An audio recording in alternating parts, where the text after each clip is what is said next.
Hello friends, Radhe Radhe. आज मैं आपको एक कहानी सुनाऊंगी। खीर खाने आए गणेश जी, विसर्जन वाली खीर। गणेश जी और विसर्जन की खीर। एक बार की बात है, एक सुंदर सा गांव था जहां गणेश चतुर्थी के अवसर पर हर साल बड़े धूमधाम से उत्सव मनाया जाता था। गांव के लोग बहुत मेहनती और धर्मपरायण थे। वे गणेश जी की पूजा में कोई कमी नहीं रखना चाहते थे और इस पर उन्होंने विशेष तैयारी भी कर रखी थी।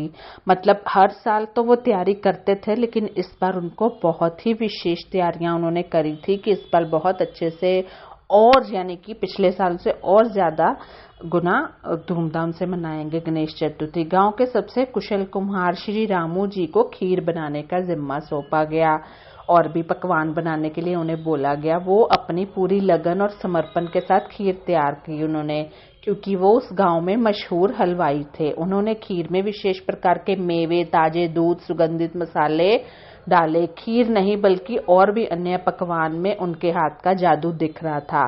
खीर को धीमी आंच पर पकाते हुए श्री रामू जी ने उसे भगवान गणेश जी अर्पित करने के लिए पूरी तरह से तैयार कर दिया। फिर आया गणेश चतुर्थी का दिन।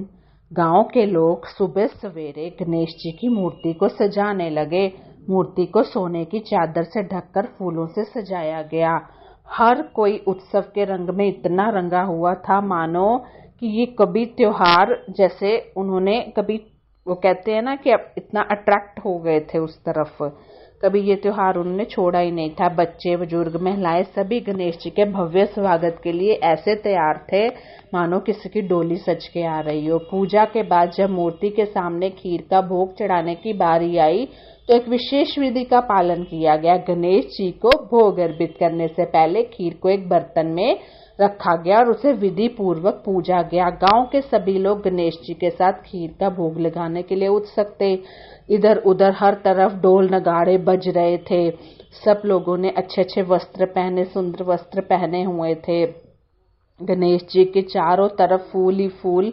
हर कोई व्यक्ति फूलों से गणेश जी का स्वागत कर रहा था। उनके इधर उधर हर तरफ मूर्ति में चकाचौंध लाइटें लगी हुई थी। गांव के लोग उत्साह से भरपूर थे और गणेश जी की मूर्ति को फूल और बिरंगों ध्वजों से सजाया गया था। इतना सजाया गया था कि पूछो मत। खीर को एक बड़े सुनहरे बर्तन में सजाकर गणेश जी की मूर्ति के पास लाया जा रहा था। पूजा की विधियां पूरी होने के बाद खीर को श्रद्धा पूर्वक भगवान को अर्पित किया गया। गांव के लोग इस पल को बहुत ही महत्वपूर्ण मानते हैं और उनका मानना है कि गणेश जी की कृपा के प्रतीक है ये खीर। तो सब लोग खीर को देखने आए। सब लोगों ने बहुत ही लाजवाब खीर की, मतलब शक्ल से इतनी सुंदर लग रही थी, तारीफ करनी शुरू कर दी। रामू बहुत खुश हो रहा था और संतुष्ट हो रहा था कि चलो मेरी बनाई हुई खीर भगवान को जरूर पसंद आए। जैसे ही खीर भगवान गणेश के चरणों में अर्पित की गई, एक चमत्कार घटना घटी। गणेश जी की मूर्ति के चरण हल्के से हिलने लगे और उनके चेहरे पर एक संतुष्ट सी हल्की सी मुस्कान आने लगी और उन्होंने अपना हाथ आशीर्वाद के रूप में ऊपर किया। यह देखकर गांव वाले चकित रह गए। वे समझ गए कि गणेश जी इस खीर को बहुत पसंद कर रहे हैं और उनकी कृपा से खीर की गुणवत्ता और स्वाद अद्वितीय हो गई थी। और खीर जितनी बनाई थी ऐसे लग रहा था उससे भी दोगुनी तिगनी, यानी कि पूरा गांव ही, पूरे गांव के दूसरा गांव भी खा सकता था खीर को। यानी कि खीर इतनी ही स्वादिष्ट लग रही थी। गणेश जी की मूर्ति को विसर्जन के लिए नदी की ओर ले जाया गया। नदी के किनारे पर भीड़ उमड़ पड़ी थी। लोग विसर्जन के इस महत्वपूर्ण पल को देखने के लिए उत्सुक थे। गणेश जी की मूर्ति को नदी में विसर्जित करने से पहले खीर का भोग तो तैयार ही था। यह परंपरा था विसर्जन के समय भगवान को खीर को अर्पित करना है और सभी भक्तों के बीच वितरित किया जाएगा ताकि सभी को भगवान की कृपा का एहसास हो सके, सभी को वो भगवान का आशीर्वाद मिल सके, उनकी छकी हुई खीर सब खा सके। भगवान को भोग लगा प्रसाद आप जरूर खाया करें। कहते हैं कि सब कष्ट दूर हो जाते हैं। जब खीर को गांव के लोगों में वितरित किया गया तो हर किसी ने खीर का स्वाद लिया। लोगों ने देखा कि खीर का स्वाद पहले से कहीं और अधिक स्वादिष्ट और अद्भुत था।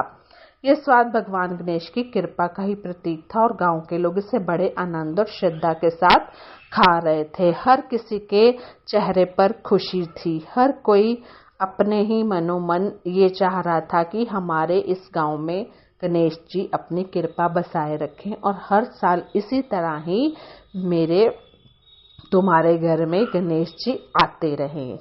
बस फिर क्या था, बच्चों की तो मानो होली हो गई और बच्चों ने तो बहुत ही एंजॉय किया और बच्चे ऐसे लग रहे थे कि गणेश जी बच्चों में विराजमान हैं, छोटी छोटी हटकेलियों से।